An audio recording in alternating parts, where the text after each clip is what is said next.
Today we're going to be making super easy multicolored deviled potatoes. They're great for parties and potlucks, and they are, dare I say, tastier than deviled eggs. Plus they're vegan, and that's what we do here.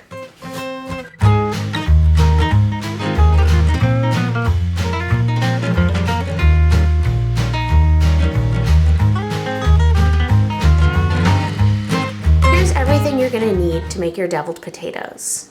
We have, of course, our mini potatoes, some vegan mayonnaise, a clove of garlic minced, some nooch, also known as nutritional yeast, some yellow mustard, and then we get to the spices. We have a little bit of turmeric for color, a little fresh thyme that we're going to use as a garnish, and then we're shaking things up a little bit with some black salt and white pepper.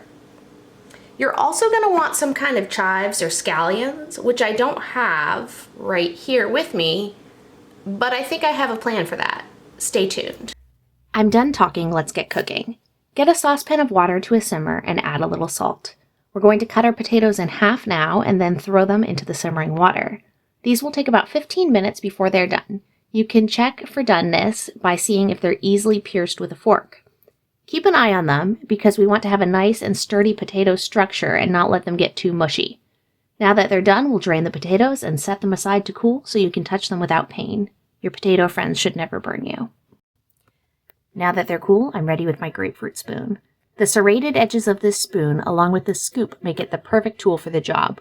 We're going to be making a grape-sized hollow in the center of each potato, removing most of the flesh, but leaving an even border around the sides and the bottom for a structurally sound potato. Put the scooped out potato aside and add all of the potato flesh to a bowl. You should have about half a cup of potato flesh in that bowl by the time you're done. That's going to be the base of our potato filling. Start by mashing it up. A potato masher is ideal, but a fork and a little elbow grease will also do just fine. Once mashed, we're going to add the other ingredients, the garlic, mayonnaise, nutritional yeast, mustard, turmeric, black salt, and white pepper.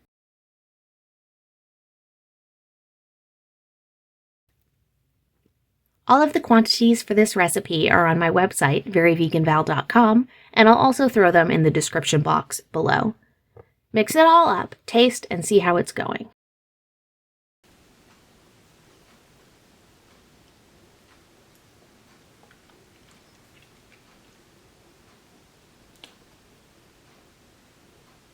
It needs chives. I don't have any chives, but there is an invasive plant out here that can help me. This is Allium vinaele, also known as field garlic or onion grass. It can be found almost everywhere on the globe, and it has a great oniony, chive, garlic-like flavor. It's easiest to locate in the fall or in the spring when there's not a lot of other grass around camouflaging it. If you can see, there's a small bulb here. It will get a little bit larger as the season goes on, and then it grows into these grass-like strands. And the strands are all we're actually going to need. We're going to bring them home with us. You can see they're a darker green shade than most grass. They're also round, and most importantly, they have an oniony, chive-like flavor. Now, of course, you're going to want to do more identification for yourself before bringing this home for your deviled potatoes. But I'll put some resources down in the description of the video for you. All right, back home.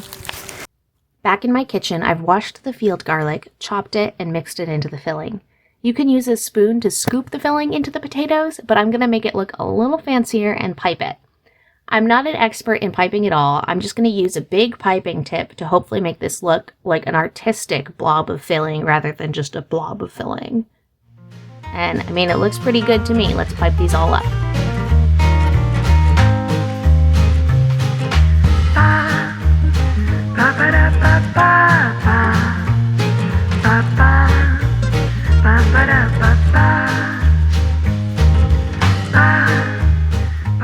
I topped my deviled potatoes with some finely minced thyme.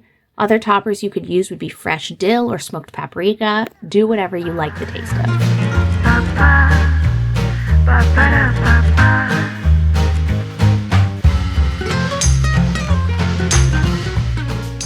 give it a taste.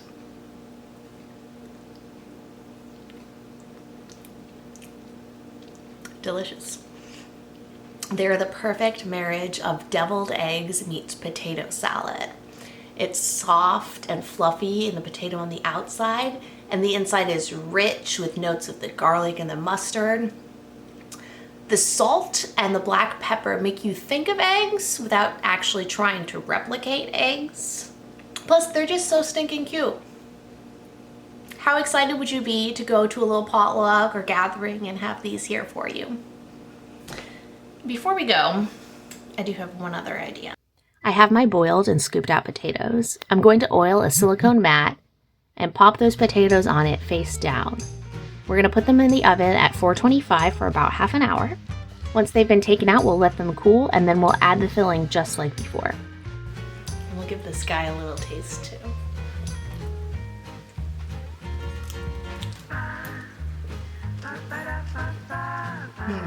I mean, what's not to love?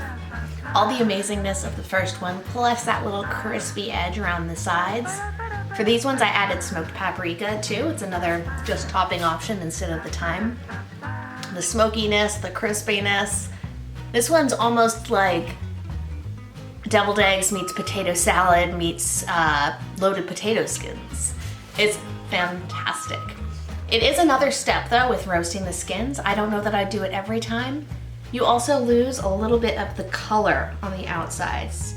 This is what the red ones look like now. They're just like not quite as vibrant. So either way, honestly, you can't lose. All right, that's it. Thanks for making deviled potatoes with me. And in case you were wondering, the term deviled is actually an old-timey food word that just means highly seasoned, which means that now you can take that word and apply it to anything you've highly seasoned. Let me know what food you plan on deviling next. Until then, please like the video, subscribe if you want to, and I'll see you next time. Bye!